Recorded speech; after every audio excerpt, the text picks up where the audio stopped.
You're listening to Camo and Crayons, the podcast that talks about military life, family life, and everything in between.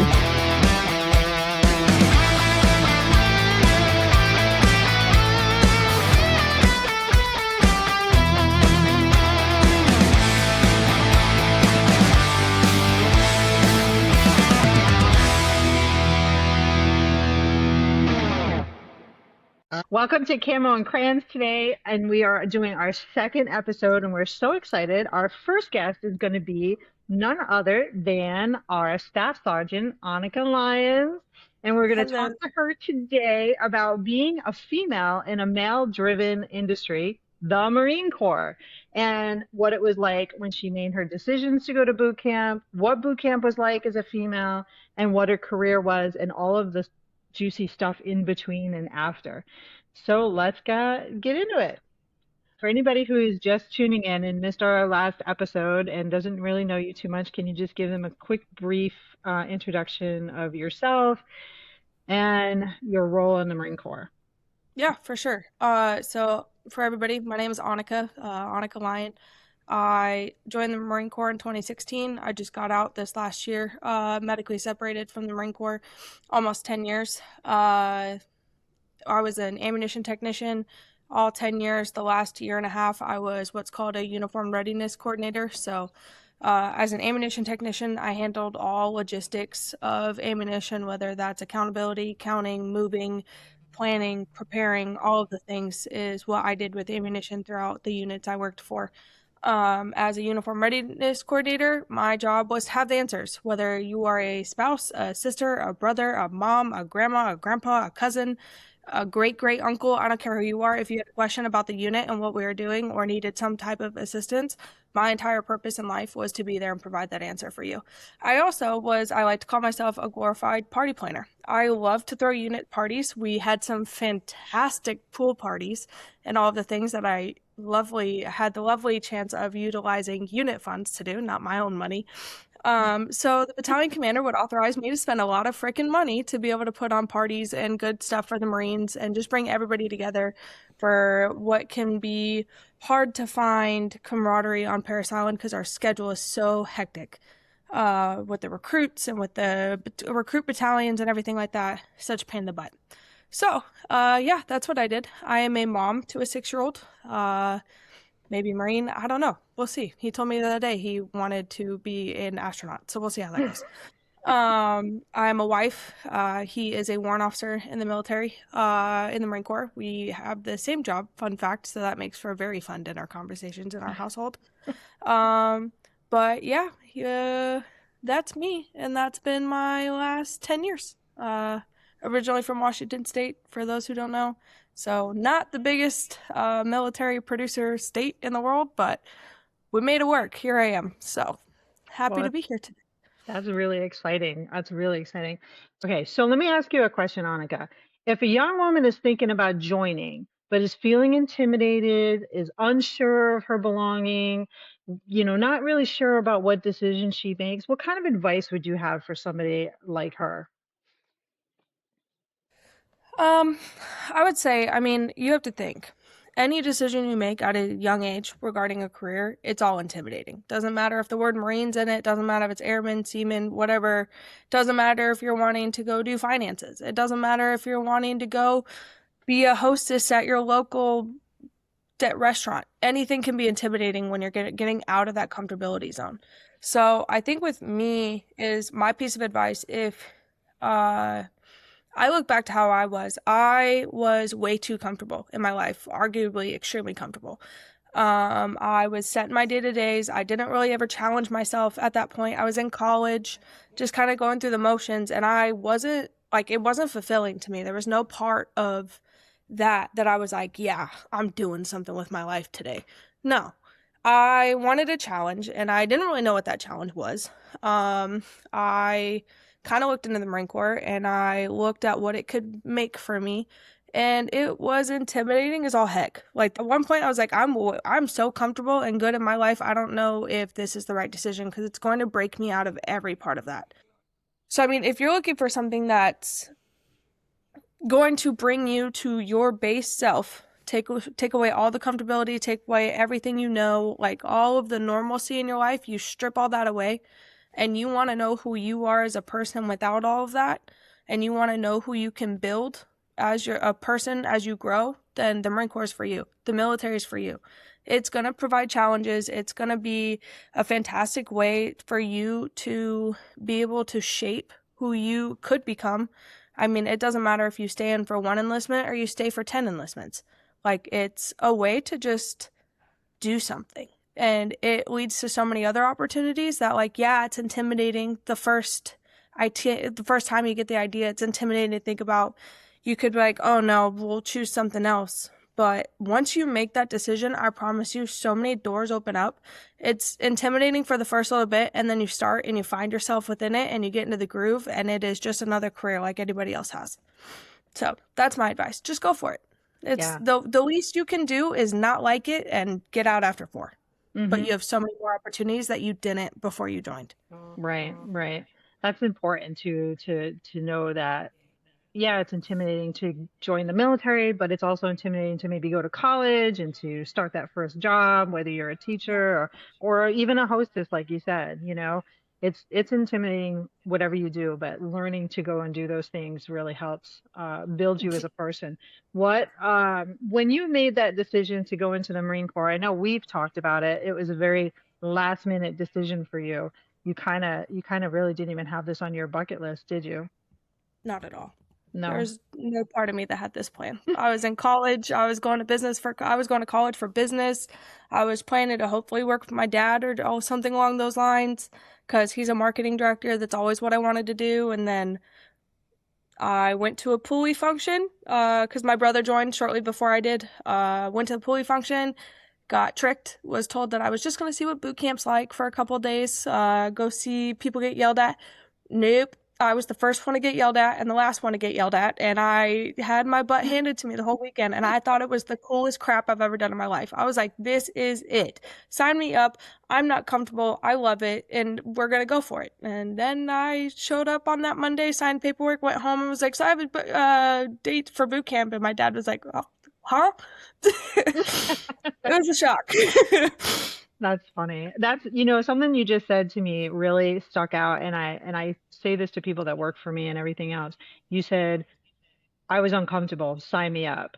That's huge right there. Stepping outside your comfort zone, because you grow so much as a person, as a woman, as a Marine, as anybody, as any role that you have in your life. When you step outside that comfort zone, what do you think that you learned stepping outside that comfort zone that day when you went to that pulley function before you even decided to make, sign those papers?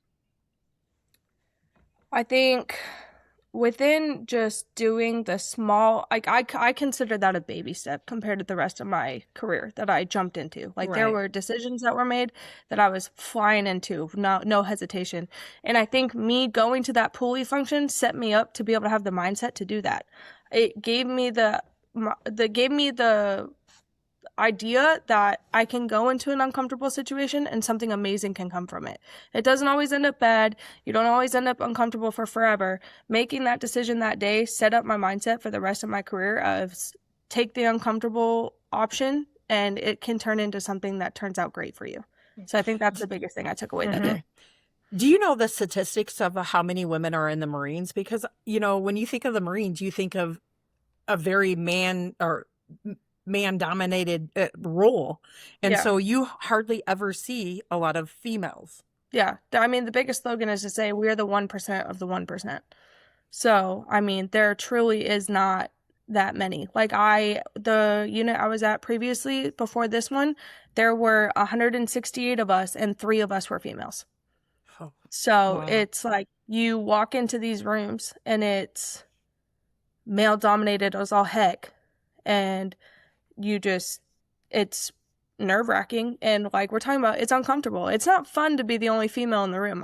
The amount of briefings I would sit in, there's 60 of us in this auditorium, or there's 20 of us sitting at this conference table, and I'm the only female. I'm one of the youngest, but then I have the biggest role to play within that meeting, and I have the biggest part to present. I have the biggest issue that has to be addressed, and it's not an issue because it's me doing it. It's an issue because the unit has to face it. It's not just because I'm a woman. It's this is what we need to address. It just so happens that you have a woman telling you need to fix it. So deep down, that's got to be a little bit empowering too, right? You're standing in front of all of these men of all kinds of ranks and, with so much different experience. And here you are, the woman briefing them. That has got to be a boost to your morale too, I would think. it is. And I think one thing I always tell my females that were under me is I didn't become an ammunition chief because of my birth certificate, my gender. I became an ammunition chief because I am Staff Sergeant Lyon, I am Sergeant Lyon, I am Corporal Lyon. I know my crap, I know what to do, and I'm going to get the job done. My birth certificate, my gender had no role in that. If you look, it won't even tell you I'm a girl when you put these orders in. Mm-hmm. So there's no part of my gender that got me those jobs. Did you ever come across like a man saying like, or somebody saying, you're a girl, you don't know what you're talking about? Any kind of discrimination in that kind of aspect or downplay? Yeah, and I think it kind of goes back to, you have those older salt dogs that are, back in my day, we had a woman Marines, which like, whatever. I'm a female Marine. I'm a girl. I have boobs. Like, I'm sorry, I can't help it. But I'm here like you are. I'm doing the same job you are. You just happen to be born 30 years before I did. Sorry. Like, I can't do anything for you. So I think one thing for me is going into that mindset is like, you have Annika, who is a woman, who is a mom, a wife, all the things. But you also have Staff Sergeant Lyon, who is a Marine. I don't care what's under my camis. I'm still in the same camis you are. And I know my stuff. And as long as I know what I know and I bring it to the table with facts and I'm tactful and respectful about how I tell you are incorrect, your gender and my gender don't make the facts right or wrong. The facts are the facts. Mm-hmm. So I don't care that I have to tell you you're wrong. I don't care that you're telling me I'm wrong. That's the beauty of the Marine Corps. You learn, you listen, you move on. My gender doesn't change that you're incorrect. Sorry, it just doesn't. It's true. So, and that's one way I always looked at it, and one way with, like, I would walk into a room and a major would look at me sideways because I'm the only girl walking in and I am a corporal or I'm a sergeant or I'm a staff sergeant and I'll have shinies on my collar. I haven't been in for 30 plus years like half these dudes have. I did my work. I learned. I listened. I taught where it was needed. And I was great. I gave myself some grace when I was wrong and understood that I was wrong and listened to the person who taught me. And that's the best thing you can do. And that's the only thing you can do. Because if the worst thing they can say is, oh, you're a little girl trying to tell me what to do, me being a little girl doesn't change the fact that the order states this and this is how things get done. Yeah. Did you ever have somebody come back and say like, wow, I'm sorry I had this persona of you because of, your race or your gender, that said, holy shit, you really know what you're talking about and you've proved me wrong? Yeah, so they're all, I won't name names. I can make up a name. There was a staff sergeant. We will call him Staff Sergeant Teddy. I don't know. And he is now a chief warrant officer. Fun fact of the day. And we are all still in the same community. My husband knows him. I know him. He and I were working on a project for one of the MUs together within ammunition, and he just did not want to listen to anything I had to say. Like, he would cut me off on phone calls, he would cut me off in conferences, he would cut me off in meetings, briefings, everything. Would talk over me to the point where, and my thing I'm always going to tell another female, if you get talked over, you talk louder. I don't care. I don't care who they are. I don't care what's on their collar. You get talked over, you talk louder. And that's what I would do every time. I didn't care. Like, at that point, I was a sergeant. He was a staff sergeant. I'm going to run with it. We're going to work on it. And so I just kept going. I knew I was correct. And part of what he was saying was correct. So one thing I would do was touch in on what he's saying that is correct and then leave the part out that he was wrong on. So it's like, we'll just not bring that back so you don't talk about it anymore. So one thing I would always do is continue with him. I would talk through my points. I would make sure it's said. I would make sure it's out there. And then I would go back and I would double tap. And at the end of every briefing I sat in with him, at the end of every conference, at the end of every phone call, I wrote down an email of every point we talked about, every plan we decided on, and how we were correct on the actions we chose. And I would do the whole debrief. And I would email it to him. like, Staff Sergeant, here you go. This is what was discussed about today. Please let me know if you have any further questions about what we discussed. And after 6 months of working with the dude, and the project went fantastic, homie wasn't even there when it was time to do the thing. He comes back and he goes, "Ow, that actually worked out really well." And I was like, "Oh, did it? I didn't notice." And he was like, "You actually did really good." And I was like, "I'm waiting for the but." He was like, "There's no but. Like, I was wrong. That you did good." And I was like, "Okay, thank you. Next time, just because we're a girl or just because you were in 5 years longer than I was, doesn't mean I don't know what I'm doing. If you don't talk over me and you listen, sometimes you'll find out we're correct." And that's 9 out of 10 times, a majority of the time. So, and that was, I mean, there's been others, but that's always been the one that stuck out to me because we're still in each other's lives. We still see each other's stuff all the time. I mean, Chandler just had a discussion with him not too long ago, and he was like, "Oh, you're married to her?" And he was like, "Yeah, that's my wife." Like, so it's, I mean, it's a thing, but it's fun when that moment comes back and they're like, "Oh, okay." I had a master guns the other day or not the other day, at my last unit, and the guys were giving me crap about what we were doing with the Mew, and he was like, "I don't think you understand that she will run circles around all of you in every briefing. She knows it all. She'll take notes. She comes back. She knows it all." And that's a majority of females because we have nothing to do but to listen, take in, take the notes, and run with it, and we learn. Guys don't do that most of the time. It's important. It's important to listen, to learn, and to know that you can learn from somebody higher than you, but also somebody that's lower in rank than you too. You know, we all come from different walks of life and have different experiences. And being coachable, like you said, you know, I like that point when you said, you know, I can admit when I was wrong, I know when I'm right, and I can learn from others. That's a huge thing, is being coachable, especially as a female, because you're already down a couple notches with some of these guys already, you know. So I have a question. Everybody knows, if you follow us on TikTok, which I hope you do, but everybody knows my girl Haley, who went into boot camp in April. Now she's a Marine. She's already done with MCT and all her schoolhouse, but she had a long road to get there. And I want to ask you your opinion on how you would advise a young lady that goes through a situation like this. She had an excess amount of weight to lose. She did all of the hard work on her own. And then she lost close to 100 pounds to get to the point where she could even qualify to be a Marine. It was something that she wanted very badly. We had a lot of conversations on how she was going to talk to her parents and tell her parents that she had signed papers to become a Marine. And then she went through boot camp, and then that's where it started. You're not, from other female staff sergeants and sergeants telling her, "You're not thin enough. You are," like, they would use the words fat. "You're fat," and this and that. And she would call me and she'd be upset and crying. She'd call her mother upset and crying. You know, she's worked her ass off. She's lost over 100 pounds. That's a lot of weight for somebody to lose. You know, she's as tall as I am. She's, a little thing. And I know we've discussed it a little bit before, those kind of things to me would push somebody to have an eating disorder. What is some advice as a staff sergeant and somebody who has been in the Marine Corps or the military, because we know this isn't just a Marine thing, this is across the board, because we've heard it from other young ladies too. What is your suggestions to them on how to deal with something like that when you are still working out, and yet everybody's got improvements that they can make, but you have made the cut? You're the Marine. You are passing your PFTs and your CFTs. So what kind of advice do you have for a young lady that's going through a similar situation that Haley went through? So I think one thing that's hard is the standards that we have within the Marine Corps are not easy to maintain. Coming from somebody, I've always been, I played rugby, I played soccer, I've always been a muscular, thicker girl. I've always been that way.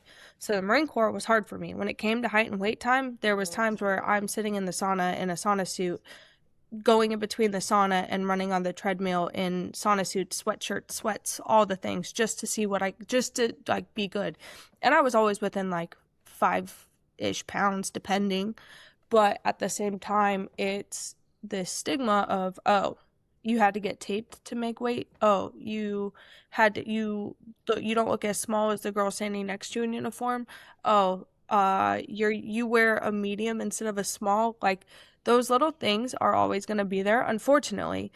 It's just a mindset of you have to know the work you're putting in yourself. She lost 100 pounds. That's amazing. 90% of people can't do that. Like, speaking as somebody who is actively doing the thing, I wouldn't be able to do that. So I think it's one thing of remembering how far you've come, why you chose to make that decision and to get to where you are. And always remember that they're not putting in the work you are. Like, screw what they think. I don't care. You're gonna have the petty female leaders. I actually have a story I wrote down to share, and this is a perfect time to do it. You're gonna have the petty ones, you're gonna have the good ones, you're gonna have the great ones, you're gonna have the terrible ones. Let me see. This is the time to do that. I had a female leader. We will say her name is Sergeant Tornado. We're gonna go with that because that rhymes actually. If she listens to this. I truly believe this woman's goal in life was to make everyone else's life miserable because she was miserable with her own. Like, she would call you fat. She would call you lazy. She would call you this, that. I never saw her at the gym. I never saw her taking any of these fat Marines out to PT. I never saw her trying to make anybody better. I never saw her trying to make herself better. She just she went through the motions, and you could tell she was just miserable, and she wanted you to be even more miserable than she was. And you run into those, and it's like it's so easy to fall into what they're saying, and it's so easy to make that your mindset. Trust me, been there, did it. I thought the worst of myself when I was under her. But then you have leaders, like my girl, we'll call her Staff Sergeant Tora. She was amazing. You needed something, she made sure you had it within 10 minutes. You felt like you were needing some help with the gym. Guess what? She was there ready to freaking walk with you or run with you to the gym. She would let you decide, and she would work out with you at the gym. You needed a ride somewhere, she's outside honking at the barracks telling you to get in her car. Like, that woman would give you the own shirt off her back to make sure you were as successful as you needed to be. She wouldn't ever talk bad about you. If she did, it was constructive criticism. This is where you're at. This is where you need to be. What can I do as a leader to help you get there? Like, there are female leaders like that, and it's amazing because some of these girls don't ever see that, and it's frustrating for me as a female leader. So then you have her, she would take meetings with just the female Marines. She would call us all in, and then she had a male staff sergeant do the same thing for the males. She would take all the females somewhere, he would take all the males somewhere. We'd like 20 minutes during chow or after work, and she'd say, what do you need from me to make sure you are all successful? What do you need from me to make sure your mindset is where it needs to be successful at work and to be a successful Marine and woman? What can I do for you? Because that's all we need. You can sit there and call me fat. You can sit there and call me this. You can say I suck at running. I do suck at running. That's the truth. Like, but at the same time, like, I'm putting in the work to change it, and I don't see you doing anything to help me. So those ones aren't worth listening to.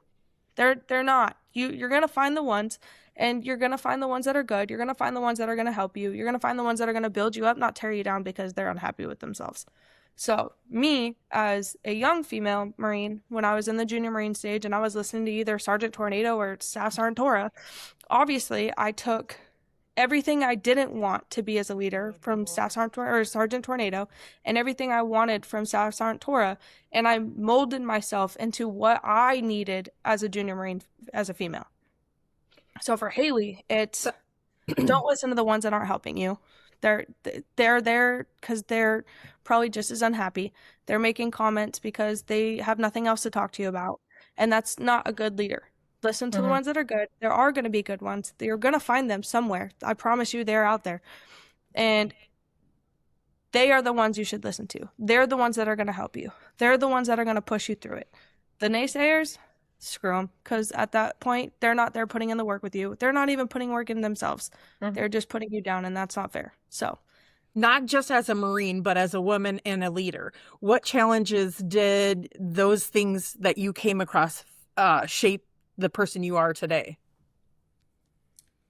I think one thing for me that I learned as a junior Marine when it came to seeing what I wanted my career to look like, seeing where I wanted to take myself, I learned to kind of take a step back and listen. I listened to the leaders above me. I took their good traits, I took their bad traits, and I made a mental note. I took what leaders did for me, what leaders didn't do for me, and I made a mental note. I listened to my fellow junior Marines and what they did, and I took note of how they made their decisions, of what led them to make the bad decisions, what led them to make good decisions, and I just listened, and I took note of everything, and I built that into what I thought we all needed as a leader. I built that into what, if I were to look in the mirror and need advice from myself about something, I used all of that information I took from others to build almost a stepping ladder to get myself to the top of the leadership that I wanted to be for my junior Marines when I got to that point. Because I didn't know if I wanted to stay in. I was completely convinced I was going to get out after one thing. And so little experiences, just everybody has their own little ones, but there's little experiences that just stick with you. I needed to go to the emergency room one time as a junior Marine. None of my staff sergeants would listen to me. There was a gunny that was like, get my freaking car, I'm taking you, because that's not okay. And it's like just the little things of taking a step back, actually listening. I don't care what you're doing with your schedule. If somebody's hurt, if there's something going on, if somebody has a bad day, if one of your junior Marines is acting off for the day, you don't know what's going on in their life unless you listen. And you're not going to be successful as a leader if you don't listen, because then they're not going to want to listen to you. And guess what? Your entire leadership ideal just fell. It just went straight out the window. So for me, as a junior Marine, I would always take a step back. I would look at the experiences I was going through. I would look at the experiences my fellow junior Marines were going through. And I took note of how leadership handled it, of how the way to correctly handle things per orders and things like that. And I used that to shape myself as I went through the ranks of corporal, sergeant, staff sergeant. And by the time my time was done, it made me something where I would have Marines literally emailing me to they would email me like meeting requests, and they would come to my office, sit on my couch in my office, and just talk to me about stuff. My staff sergeant can't help me with this. Can you please get me the answer? I have this going on at home. I don't know who to talk to. I have this going on. I don't want to be judged. I need to talk to somebody. I need counseling.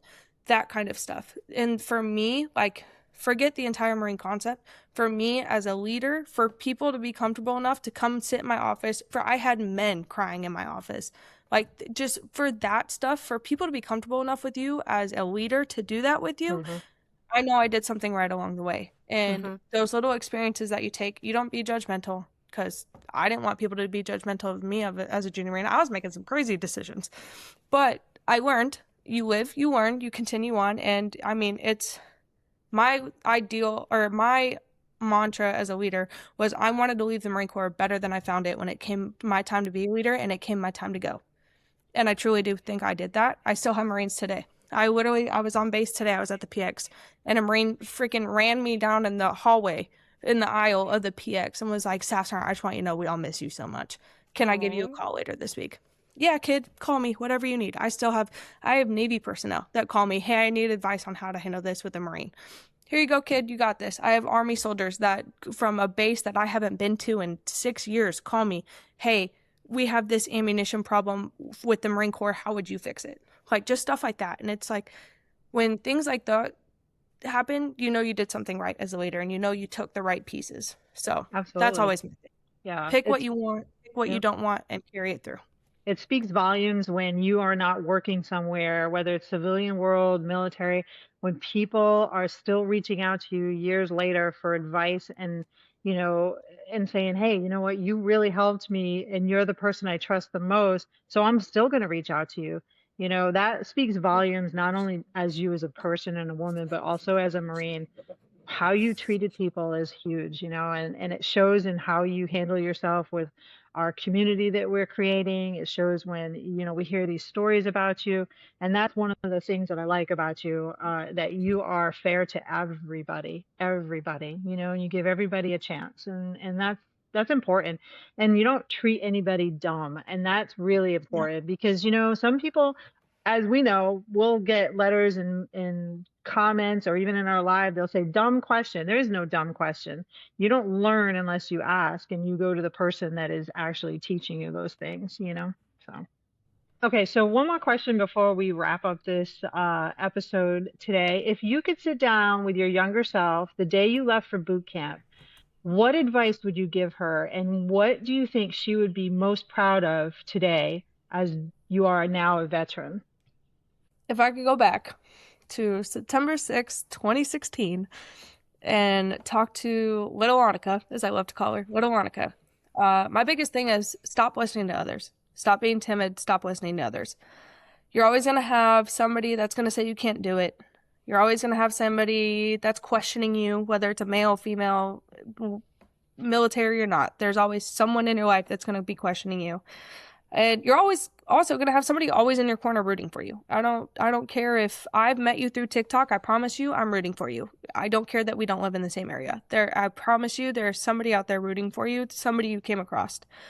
And so for little Annika, my biggest thing is like, do you, be you, and just own it. Because a lot of the times I found myself shrinking or altering who Annika is to fit the groups around me, especially before the Marine Corps, and then Junior Marine Annika. I used to do that a lot because I thought that it wasn't okay to be who I am. I'm a dork, as these two ladies know. Like, I am a silly, goofy dork, but I take my business seriously. And so one thing I wish I could tell myself is like, boot camp's going to teach you who you are as a Marine. That's the one thing they're going to do. But if you look into boot camp and then a year after boot camp, 2 years after boot camp, I just want to tell little me, it's okay to be you, and it's okay to own it, and it's okay to push harder, because I wish somebody would have been there to tell me, you can want more from life. You can want to push yourself. It's okay to be able to go above and beyond. You don't have to stay in your shell. You don't have to stay comfortable. You truly don't have to do anything that is something that you think is just staying in your lane. If there's something you want, go for it. If there's something you want to do, make it happen. And that's one thing I wish I would have had somebody tell me as a kid, because I was so used to staying in my lane, doing what I needed to do, helping others, all of the things. But when it comes to your adult life, it is truly what you make it. Forget what you learned as a kid. Yes, things were instilled in you and you became the person you were at 18. But your adult life from there on forward, your decisions, it's all about you and what you want it to be. Your life is what you make it at that point. And if you want it to be amazing and challenging and fun and this crazy thing, go for it. Take it. Don't shrink yourself because you think that that's what others want. And so that's what I would tell little Annika going to boot camp. Own it, do the thing, run the shit, excuse my French, and just go for it. And I think it took me a couple years to learn that, but it is why I am the way I am today. If I want something, I go for it. And I'm thankful I learned that somewhere along the way. That's really powerful. Would you think little Annika, looking at it, if you could look back, what'd she think of who you have become today? Little Annika would probably be shocked. Like, shook. As I said earlier in our text, shooketh. Like, think about little Annika. I mean, the relationships I had to look up to and things like that. I never wanted to be married. I never wanted to have kids. I just wanted to make the world better and then call it a good day whenever my time came to exit. And now I have this tiny little human life I'm in charge of. I, at one point, had 120 Marines under me as Staff Sergeant Line, as Sergeant Line. I was running a whole ammunition supply point as a sergeant because my OIC wasn't there. Like, things like that is something Little Annika never... Little Annika was a hostess at a restaurant called Elmer's. Like, and she was comfortable. She loved it. She loved the drama. She loved the restaurant space. I would go scream in the fridge every so often. Do I still do that today in my adult life? Yes, I go sit in the garage and I will let out a scream if I need to. But at the same time, like, Little Annika would be like, who the heck is this woman and how did she get there? Because a lot of the times I was told being small was the answer. Being small means you snuck through, you just got through it. I'm not here to just get through it. I'm here to do it. And so that's one thing about me now as a woman, and looking at little Annika, who, thought she was a big bad woman, but good God, she was not, is like, kid, I wish you would have just figured that out sooner. But at the same time, like, I'm proud of you for taking the lessons you were handed and building it into what you have today. Because if I wouldn't have done that, then I wouldn't have anything I have right now. So I'm beyond thankful for all of the lessons, all of the challenges, everything that brought me to this today. Because I wouldn't be sitting here right now with you women. I wouldn't be sitting here being able to talk about this. I probably wouldn't have even made it that far in the Marine Corps if I would have just stayed going through the motions. But once you grab the bull by the horns, it's your life. You go for it. That's it. That's it. I like that. Don't shrink for anything, you know? Mm-hmm. Let yourself grow. And I'm still going to go back to you saying that challenge pushed you outside your comfort zone and look where it brought you. Don't stay out inside your comfort zone. You don't grow inside that comfort zone. Push yourself outside it, as far outside of it as you can, so you can grow to be the person that you are absolutely meant to be. You were meant to be a Marine, and you are meant to help guide this community. And I think that you are right where you belong right now, you know, growing as a woman and as a Marine and helping the people that you want to help. And we appreciate you. We thank you for your service.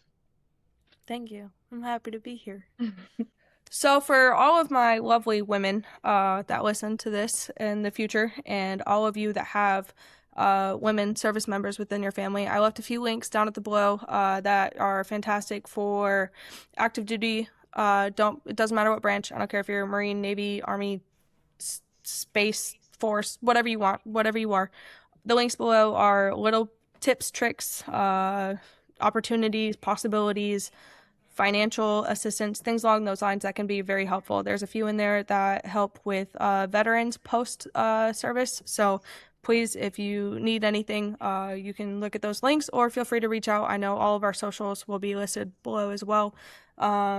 Feel free to inbox any of us. And I mean, if I don't answer, y'all can inbox Laurie. You know, she texts me every day with questions. So if I don't see your message for some reason, she's going to make sure I see it. So please feel free to message us all down below. Another thing that we would like to touch on is we don't want to just highlight who's in the boxes talking. We want to highlight your service members. So one thing we want to do, we mentioned this in the last episode, is a military member spotlight. So our Camo and Crayons email is listed below. If you would like to have a shout out for your service member, I'm working on building a form we'll put in there, and we will go over your service member, what they've done, thank them for their service, and make sure they are appreciated, because what they do is amazing. So if you want your service member highlighted and spotlighted and all of the goodies that they deserve, please feel free to send it to that email, and we will make sure that your service member is recognized throughout our episodes. Awesome. So I know we weren't going to spotlight anybody, but we actually are going to today. We are going to spotlight our very own Annika Lyons, Staff Sergeant Lyon. And Miss Sherry's got something to say. Oh no. Okay, I'm going to try to get through it without crying. Make me cry. And wherever I stop, Laurie, you can pick up. Okay. Annika is a Marine at heart. Oh, 100%. Simplify is just a saying. It's her personality. Annika has one of the biggest hearts you'll ever find. She's loved by everyone lucky enough to know her. She'll fight for the people she loves. And if it means standing on a desk, she will do that. So if you don't want that, push that desk away. She's got sass for days and comebacks for everything, and wit so quick you don't realize you've been roasted until she's walked away. Now she's off to Japan, Now she's off to Japan, ready to love on those military kiddos and make a difference in wherever she is planted. We already know those kids are about to gain the coolest bonus mom around.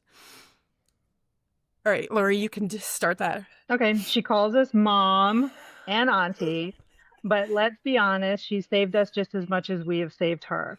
She's family, she's fierce, and she's always has a place in our heart. We love you, Annika. Keep being bold, loud, loving, and unapologetically you. Japan has no idea what's coming, but they're about to find out. We love you. We're so happy that you are a part of this community. And, you know, I appreciate you, your service, and what you do for all of these families. Oh, you guys. You snuck that in there on me. We certainly did. That's why we're older. We know how to do those things. Sneak it over our kids. Plotted. I love you guys. Y'all, I love you. We love you too.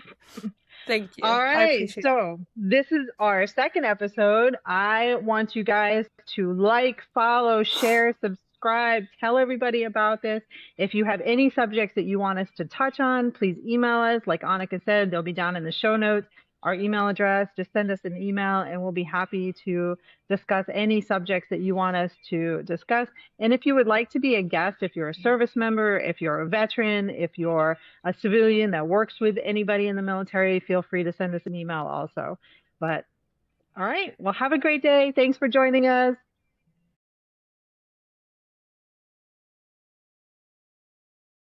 Listen up, maggots! You have one mission and one mission only. Hit that like button right now, and you will subscribe to Camo and Crayons. That is a direct order, Private. No excuses, no hesitation. Move it, move it, move it! Subscribe now or drop and give me 20. Camo and Crayons, fall in! Hooah!